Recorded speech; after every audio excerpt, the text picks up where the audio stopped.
Hello అండి. ఎండకి వెళ్ళొచ్చేసరికి బాగా నీరసంగా, బాగా దాహంగా ఎక్కువగా ఉందండి. సో, నేను ఒక మంచి డ్రింక్ అయితే ప్రిపేర్ చేసుకొని తాగుతాను. ఒకసారి మీకు కూడా చూపిస్తాను. మీకు హెల్ప్ అవుతుంది. చూద్దాం రండి. Let's go. ఓవర్ నైట్ అంతా ఇలా చియా సీడ్స్ నానబెట్టుకుంటే ఇలా నానిపోతాయి. సో, కటోరాను కూడా నానబెట్టుకుంటే ఇలా వచ్చేస్తుంది.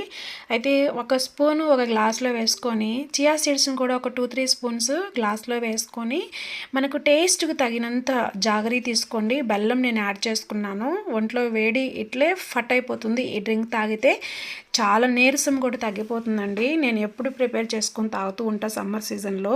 కూలింగ్ వాటర్ పోసేద్దాం, ఆ బెల్లం కరిగేంత వరకు స్పూన్ పెట్టుకొని కలబెట్టుకోవాలి. అంతేనండి. టేస్ట్ డ్రింక్, మన నీరసాన్ని తగ్గించే డ్రింక్ రెడీ అయిపోయింది. నేను తాగుతున్నాను. చాలా అంటే చాలా బాగుంది. ఆ బెల్లం ముక్క కరగలేదు, అందుకే నేను నవ్వులుతున్నాను. సో ఈ డ్రింక్ మీలో ఎంతమందికి నచ్చిందో కామెంట్ చేయండి. వెళ్తూ ఒక లైక్ చేయండి. మన ఛానల్